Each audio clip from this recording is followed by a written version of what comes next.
اور جو فلسطین کے اندر ظلم چل رہا ہے اس کے لیے۔ کل بھی ہم نے سبزی منڈی میں بتایا تھا اور آج بھی بتا رہے ہیں، بہت بڑے ملک کے حالات پر نظر رکھنے والے علماء اور اکابرین نے یہ وظیفہ بتایا ہے، اللہ والوں کا بتایا ہوا نسخہ ہے کہ فجر کی نماز کے بعد 3 مرتبہ ہر مسلمان سورہ مزمل کا اہتمام کرے۔ فجر کی نماز کے بعد 3 مرتبہ سورہ مزمل کا اہتمام کرے، اپنی عورتوں کو بتائیں، اپنی بچیوں کو بتائیں، اپنے بچوں سے پڑھوائیں، اور خاص طور پر اہل فلسطین کے لیے، ان کے بچوں کے لیے، ان کی بچیوں کے لیے، اپنی بہنوں کے لیے، عورتوں کے لیے دعائیں کریں۔ آپ کی دعائیں بہت ضروری ہیں۔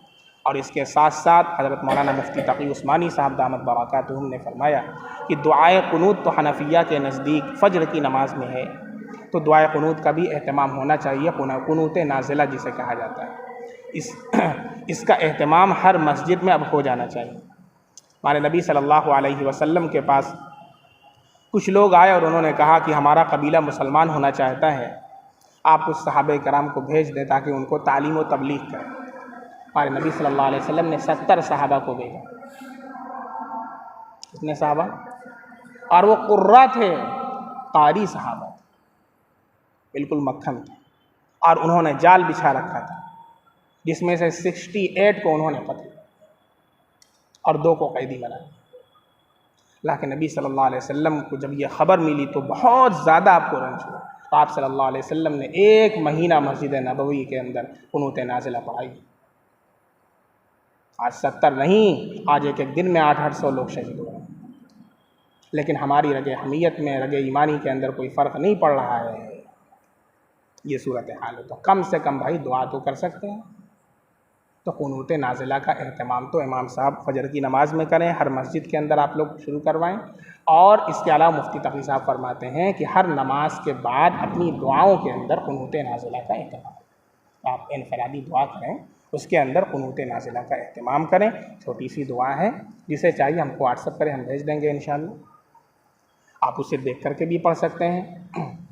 اللہ کے نبی صلی اللہ علیہ وسلم کی زبان سے نکلی ہوئی جو دعا ہے اس کی تاثیر الگ ہے، اور ایسے بھی اپنی زبان کے اندر اللہ تعالیٰ سے دعا کریں۔ اور ایک قرآنی دعا ہے، چلتے پھرتے اٹھتے بیٹھتے، حسبنا اللہ و نعم الوکیل، حسبنا اللہ و نعم الوکیل، چلتے پھرتے اٹھتے بیٹھتے اسی تصور کے ساتھ۔ اور ایک حدیث کے اندر اللہ کے نبی کی دعا ہے کہ دشمن کے حصار میں بھی اگر کوئی ہو اور یہ دعا پڑھے تو اللہ اس کو اس طریقے سے نکال لے گا، اللہم انا نجعلک فی نحورہم ونعوذ بک من شرورہم۔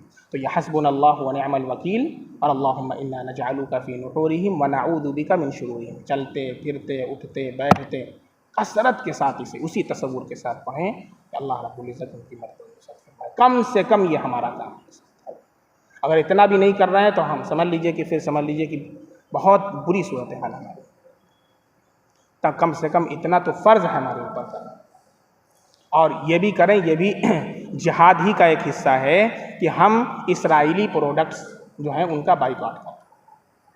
اس کی ساری لسٹ آ چکی ہے، جو حضرات پڑھے لکھے ہیں، آپ حضرات جو قوم کے جیالے ہیں، آپ لوگ سوشل میڈیا پر اتنے ایکٹیو رہتے ہیں، کم سے کم اس موقع پر اس کی پوری لسٹ بنا کر کے، وہ آ بھی چکا ہے، آپ اس کو جو ہے پرووائڈ کروائیں اور بتائیں لوگوں کو کہ اس میں جو ہے کیا کیا چیزیں، ابھی جیسے ہم لوگ کٹ کیٹ یوز کرتے ہیں، کوکا کولا یوز کرتے ہیں، پیپسی یوز کرتے ہیں، اور بھی وہ پوری لسٹ ہے اس کی، یہ سب اسرائیلی جو ہے مصنوعات ہیں۔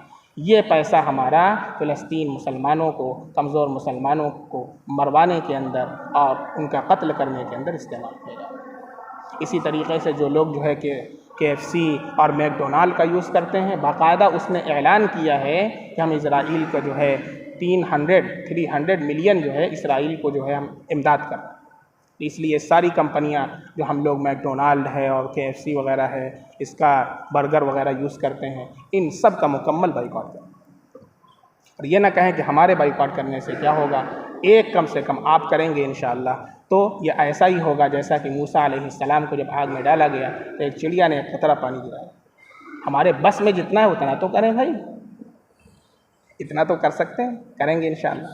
اللہ رب العزت ہم سب لوگوں کو عمل کی توفیق عطا فرمائے، اللہ فلسطین کے مسلمانوں کی مدد عطا فرمائے۔ سبحان اللہ بحمدہ، سبحانک اللہم بحمدک، اشہد ان لا الہ الا انت، استغفرک واتوب الیک۔ سبحان ربک رب العزت